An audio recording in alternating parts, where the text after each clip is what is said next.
तो यहाँ पर भगवान संकर्षण कह रहे हैं कि आपने अनुशासन पालन किया नारद और अंगिरा दोनों का।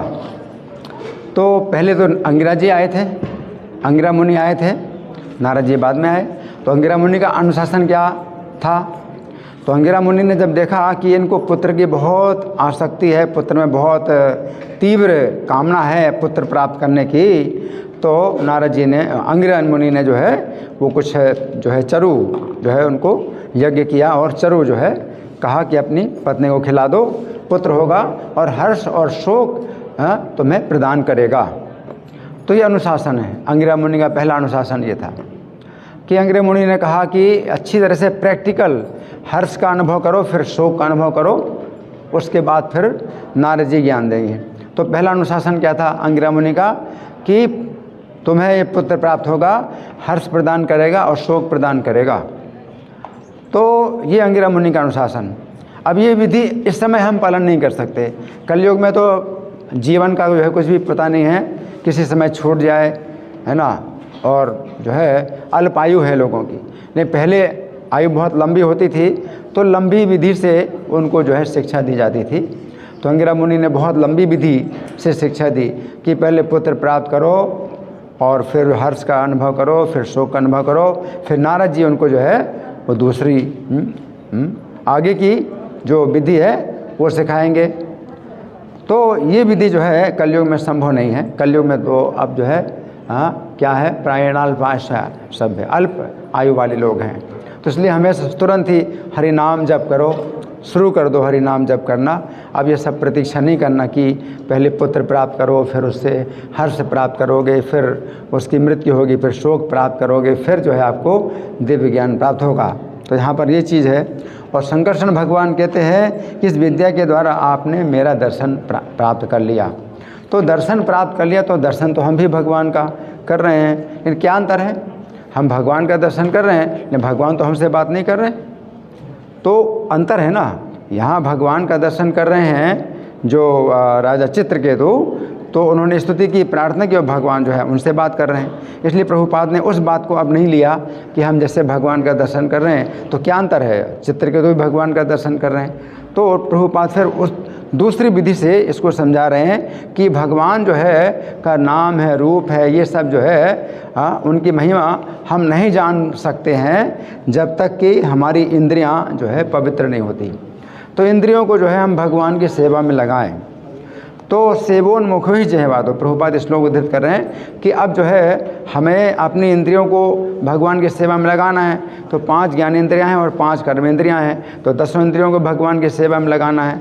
तो प्रभुपाद जो है इसको बड़ा जो है सरल बना देते हैं कि 10 इंद्रियों को भगवान की सेवा में कैसे लगाएं। तो इसमें बताया है कि जिह्वा दो, प्रारंभ में आपको सेवा में जो है अपनी जिह्वा ही लगानी है। तो जिह्वा जो है एक ऐसी इंद्रिय है जो कर्मेंद्रियों में भी सबसे पहली है और ज्ञानेंद्रियों में भी सबसे पहली है। तो ज्ञानेंद्रियों में जो है रसना है, जो कि आप स्वाद अनुभव करते हैं तो जिह्वा से, और कर्मेंद्रियों में वाणी है जो कि आप बोलते हैं। तो जिह्वा जो है कर्मेंद्रियों में भी सबसे पहली इंद्रिय है और ज्ञानेंद्रियों में भी सबसे पहली इंद्रिय है। तो जिह्वा के द्वारा आप क्या करो, एक तो बोलना, कर्मेंद्रिय है तो बोलना है, तो हरि नाम हमेशा बोलते रहो और फालतू की बातें, प्रजल्पा, ये सब बंद करो।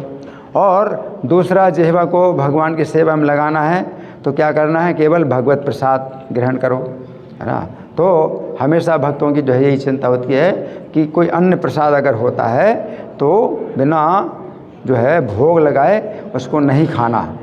तो इसका जो है बड़ा कठोरता से कोई व्यक्ति पालन करता है तो उसकी फिर 10 इंद्रियां भगवान की सेवा में लग जाएंगी। तो भगवान की सेवा में लगाने के लिए एक तो ये हरे कृष्ण महामंत्र का आपको जाप करना है हमेशा, और दूसरा क्या है कि आपको भगवत अर्पित जो प्रसादम है वो आपको ग्रहण करना है। तो अगर इस तरह से इन 2 इंद्रियों, तो यही अनुशासन इस समय जो है, जो व्यवहारिक अनुशासन है वो यही है कि अपनी जो है जिह्वा इंद्रिय जो कि बोलने वाली है और दूसरा रसना इंद्रिय जो स्वाद लेने वाली है, इसको जो है भगवान की सेवा में लगाया जाए।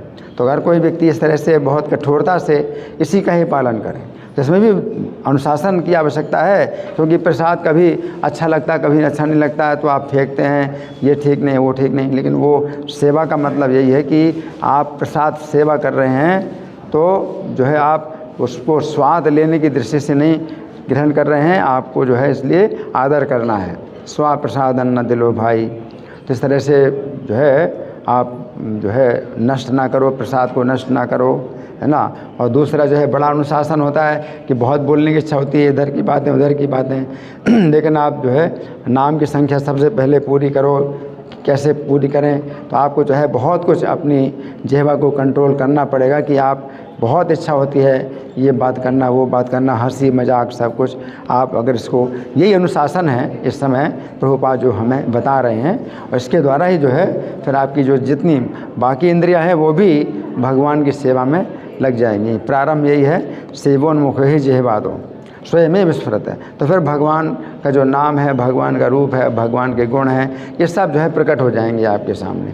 तो चित्रकूट महाराज को जो है 7 रात लगातार जो ना उन्होंने बिना खाए पिए या केवल पानी पी करके उन्होंने जो है साधना की। अब वो हम लोग नहीं कर सकते।